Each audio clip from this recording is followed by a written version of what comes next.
እኔ መወድስ ዘስብከት ነቢያተ ኦሪት አርዳ እለወጠንክሙ ቅኔ ተነቢዮ ዘወልድ ተነቢዮ ቅኔ ሉዓልየ ምሳሌ ረሲኡ በዘ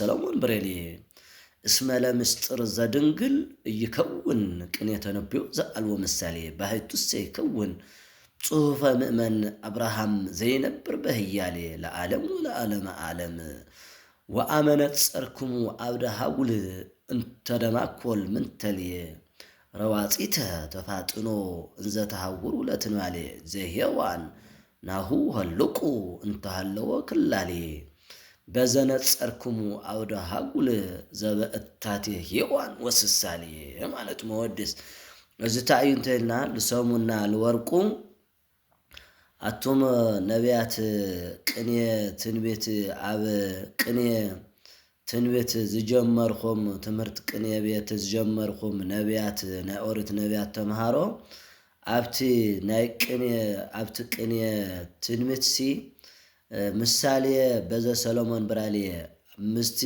ወርቅ ምስቲ ብራልየ ምሳሌ ግበሩ ምስቲ ወርቅስ ምሳሌ ግበርሉ ንምንታይ ቅኔ ብዘይ ምሳሌ ንምስጢር ክኾን ኣይኽእል እዩ እሞ ታራ ጽሑፍ ስቂሉ ታራ ግጥም እምበር ምስጢር ዘለዎ ወይ ምስጢር ዘለዎ ወይ ምስጢር ኣይኾን ማለት እዩ። ንሰሙን ወርቁ ግዳቱም ቅኔ ንሰምታዩ አንቱም ቅኔ ተምሃሮ ትምህርት ቅኔ ቤት ዝጀመርኩም ተምሃሮ ልቲ ቅኔሲ ምሳሌ ግበርሉ ብዘይ ምሳሌ ቅኔ ንምስጢር ኣይኾን ሲሉ ግጥም እምበር ማለት እዩ።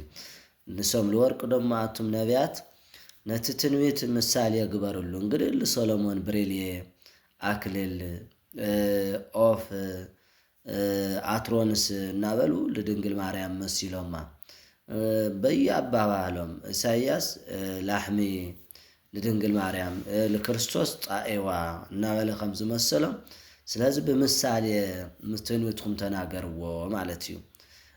እንደህል አም ትንቢት ላይ ሁሉ ግን ከበቃ ቀጥታ ሐምናይ አብርሃም ማለት አብርሃም ተመነይኩ እለትየ ቀጥታ ሲሉ ከመራይ እለትየ ይሉ ቀጥታ ተናገሪዩ በዘርእ ከይተባረኩ እዚ ደሞ በዘርካ ሁሉም ይባረኩ ዝብል ትንቢት ለአብርሃም ቡን ተነገሩሉ ቀጥታ ማለት ስለዚህ እስኻትኩም ምሳሌ ግበሩሉ ማለት እዩ። ንሰም ንወርቁ እንደገና ደሞ ለዓለም ወለዓለመ ዓለም እንደገና ኣብቲ አደባባይ ኣብቲ ሜዳ ናብቲ ልመና እናኸርኩም ከለኹም ምንተለ ማንተለ ምስረአኹም ህልቁ ብዝረአኹሞ ብመንተለ ረአዩ ኣብቲ ብዝረአኹሞ ቅኔ ቁፀሩ ምክንያቱ ብዝረአኻዮ ልቁፀር መንተለ ላጉየት ተሪኻ ስለንሳ ትቆፅር ንሰሙላ ማለት እዩ።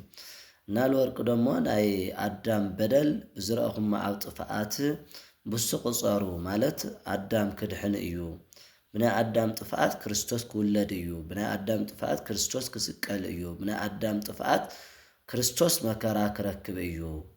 ብናይ አዳም ጥፍኣት ክርስቶስ ካብ ድንግል ማርያም ክውለድ እዩ ኢልኩም ትንቢት ተናገሩ ማለት ተናገሮም ማለት እዩ። ወርቁ ደሞ ማለት እዩ